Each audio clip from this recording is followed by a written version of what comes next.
Now, it's no accident that the film you saw last night was Steve.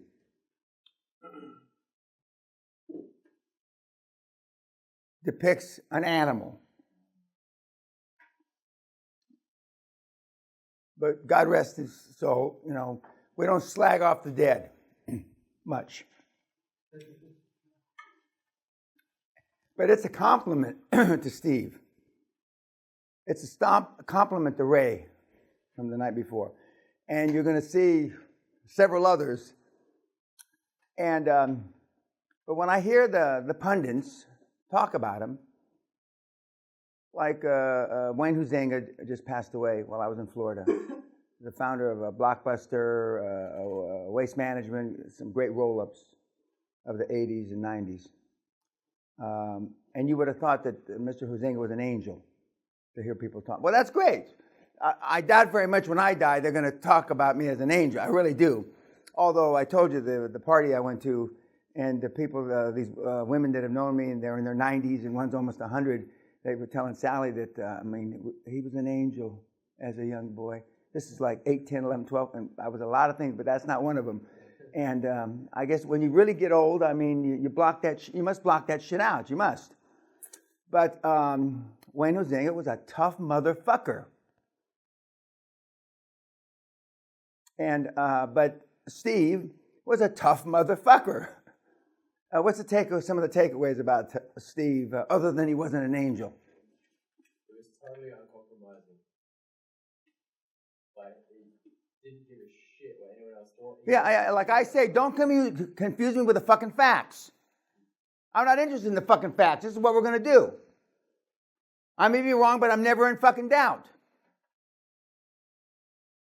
He didn't give a fuck. And let's just compare him to you guys.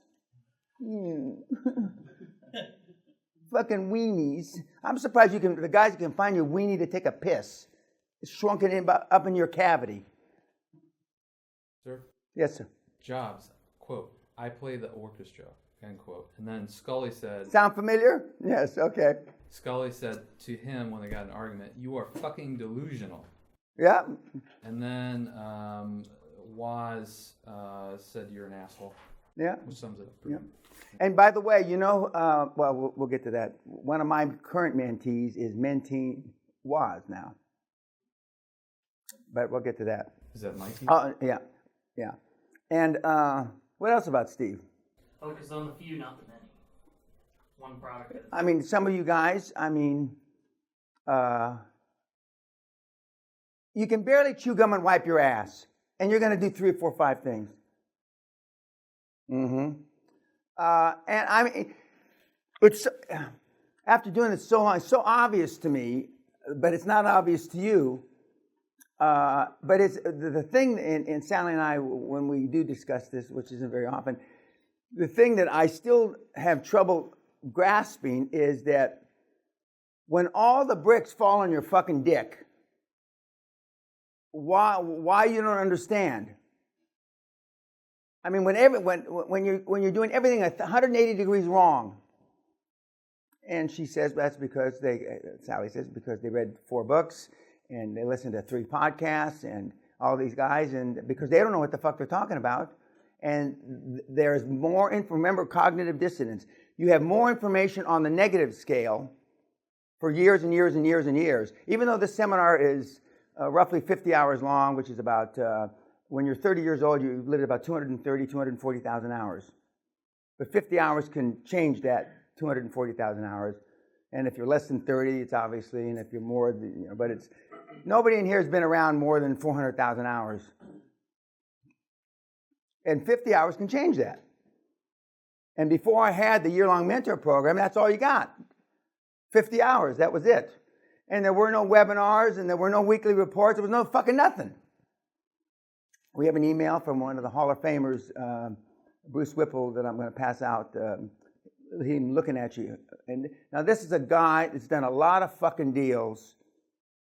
If there was ever, which I'm not going to pass the baton, as they say, the baton off to him, he could do this. But this is his takeaway from just looking at your ugly fucking, sorry fucking vagina faces on the screens. And he's pretty fucking insightful. He basically says, swallow a revolver. Just walk away smartly and swallow a revolver. That's basically what he says. But getting back to Steve, and you've been inundated with all this information, and that's why I know you're going to go from the first to the fifth step. That's why I know you're going to get your fucking Goomba cousin or some fucking bull, to go, and because I know. Because it's easier. And you're looking for a tip, a shortcut. Some guy you went to the academy with, you already mentioned 2 or 3 of these assholes. I mean,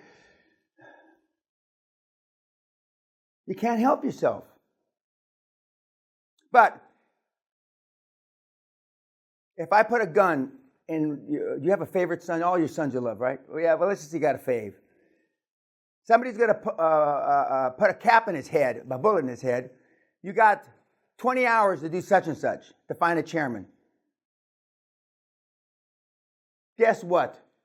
You find that cocksucker, and you got him licking your ass in 5 hours. Now, I used to make the analogy, your old lady, but you kick those bitches to the curb. You don't give a fuck. And I used to say, you don't give a fuck about, but your flesh and blood, you're more likely to want to do something to save them. You got to get a deal done in 30 days. Dream team, accountants, lawyers, I'm going to kill whatever's the most important thing in your life. Whatever that is. I'm going to kill and chop it up like liver, chop liver, in front of you. You get it done. How come you can get it done then? You see women, you hear about women pulling cars off of kids. All of a sudden, they're fucking power lifters. Some little 90-pound woman pulls a car. And we've had people that have gone through the program that are like that.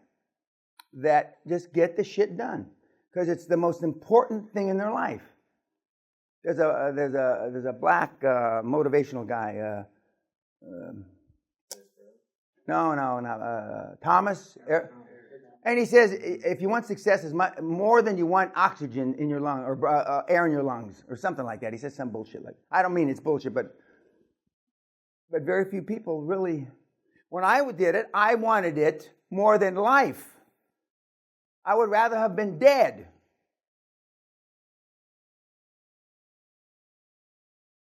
And unless you want it that bad, these guys that train 18 years for one shot at the Olympics, and that's all they see.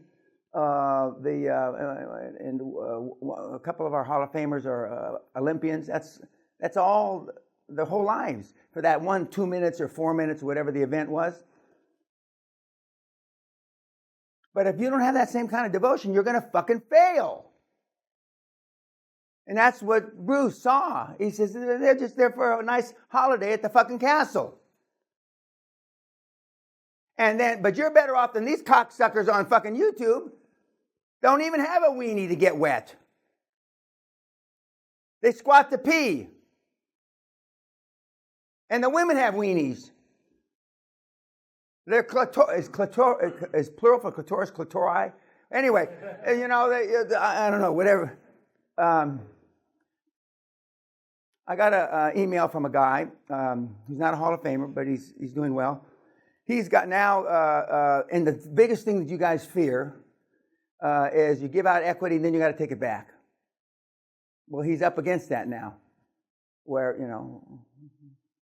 and so we'll explain that not on YouTube how you do it. What else about Steve? Always optimistic and enthusiastic. Mm-hmm. The perception that he wanted, he was driving that home about the sales and stuff. He ignored managing expectations. The sales that he wanted, that was what was going to happen, and he rammed that down anyone's throat. Mm-hmm. Wasn't it for the money? The money comes. Yeah. The only shortcut I know to be a billionaire is change 1 billion lives.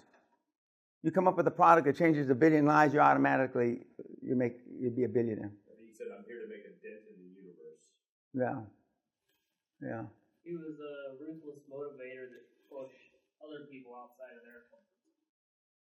Correct. And then and what did he do the day before they went public and they were splitting up the stock? He took it back from most of the key employees. He decided they weren't worth it, which is very, very typical. Promise them, there used to be a commercial, promise them anything but give them arpège. It's a perfume commercial. He was fired by his own board. Correct? Well, I've been fired by my board 2-3 times myself, so I can relate to that. And unless when you get investigated by the Department of Justice, you know you're at the top of your game. And I've been investigated by the Department of Justice. I knew I was at the top of my game. Because they're not investigating losers. You guys in this room have no fucking chance right now of being investigated by the DOJ. None. Zero. If you got on YouTube and said you were a fucking terrorist and you were going to bomb, they still wouldn't investigate you. They just look at your Facebook. Wow, what fucking morons. This guy's delusional, sick, psychotic, sick, but he's no threat to anybody. Right now, the only threat you are is to yourself. And you've already damaged the shit out of yourself. And you've learned how to, not just you, but everybody that's come through, you've learned how to accept second and third rate results because the bar isn't high enough. And by looking at your goals, I mean, Jesus Christ. In a week, in a day, I've made more money than this whole fucking room's lifetime goals are. In an hour. Lifetime goals. There's something not right about that. What else about Steve? Did not care whether he gets liked or not and visualize his success. Yeah, specifically the quote was, "I'm indifferent to whether people dislike me." Oh boy. Now I've known this because in another lifetime I knew Mr. Jobs. Okay. But both Steve Jobs and Bill Gates say the smartest people on the planet come from southern India. Both of them. Southern India. And if you look at the Fortune 50 companies right now, 3/4 of them are run by Indians. Or as I say, sarcastic, Indians. And not the Indians that have feathers in their hair. They're smart fuckers. But many of when we talk about leadership characteristics, and the lack thereof, I mean, Steve and who did change the world. He did change the world. Anything else about Steve? Yes, sir. Focused. Yeah, focused. One of the things that really stood out to me is that he did have a lot of flaws and less than perfect family life, but he was. That's an understatement. Shitty father. Yeah, he was able to do what he had to do regardless of all that happening around him, and even in the pivotal moments, he was able to manage crisis and still do what he had to do. He didn't admit, allegedly, he didn't admit about his daughter until he saw that she was smart. And then, he knew it was his anyway, but I mean, Jim Newman also talked about reacting to pressure. Pressure is how you react under pressure is with self-esteem is how you react. And I had the gift of him, Jim, the author of Release Your Brakes and the inventor of the phrase comfort zone, as my mentor for 25 years. But what did I do? I went to the source. I went to who is the best guy in this field. Just like when I was running, and just like when I was powerlifting, I went to the best fucker I could find. And Jim Newman was, and I went to the first seminar. When's his next seminar? In Palo Mesa, California. It was in April. This was mid-March, April 1974. I'm there. Just told my secretaries, cancel everything. I'm there. And as soon as at the cocktail party before the seminar, the Newman seminar in Palo Mesa, California, I knew, just looking at the people, And of course I said, why in the fuck wasn't I here before this? How could I not know this guy? And this is before Google fuck and all that stuff. Gee, where am I living? Am I on the moon or something? On the dark side of the moon? There's some high-powered motherfuckers were there. And then within the first 2 hours of the seminar, he fixed me. And I was already have Rolls Royce, Frank Lloyd Wright. I already had money. But I knew something wasn't right. And it's because I was already Hispanic Man of the Year. You know, on the front page of the LA Times. But I knew something wasn't fucking right. And it was because I was comparing myself, I was being compared to other Mexicans. Being the richest, well, in those days, 50 million. The richest Mexican in the United States, supposedly. So fucking what? I wasn't Rockefeller. I wasn't J. Paul Getty. Being the richest taco and the fucking burrito eater in the fucking United States don't mean cock. And it's because you want to compete against Rockefeller. And fuck. And the rest was history. You guys, I say this, I hope I'm wrong, you guys would have stopped where I started.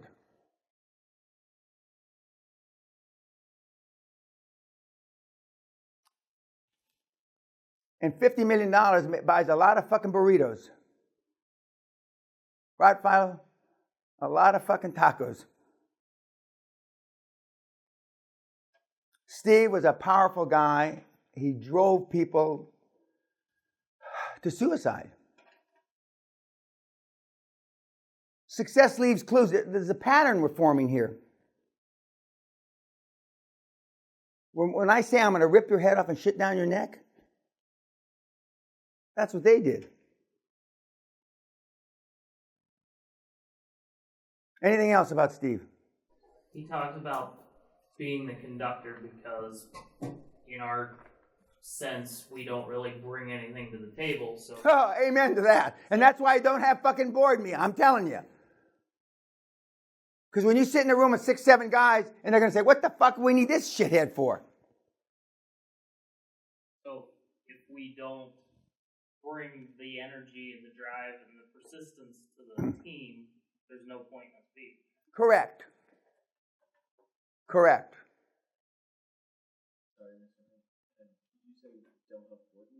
No, you're going to have, we haven't got to that, but you're going to want to have a board meeting.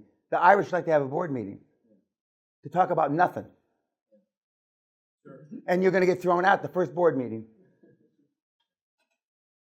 But we'll get to that. Sir, Woz was also getting pissed off too. There was a slide yesterday they talked about 85% of the money that you make is related to your leadership and communication. Correct. And then 50% is technical. And that movie last night that we saw about Steve Jobs, Woz actually mentioned during the orchestra scene that, Steve, you're not a fucking engineer, you're not this, you're not that. But then he came back and said, yeah, but I play the orchestra. I've come back and I play the orchestra. Yeah, yeah.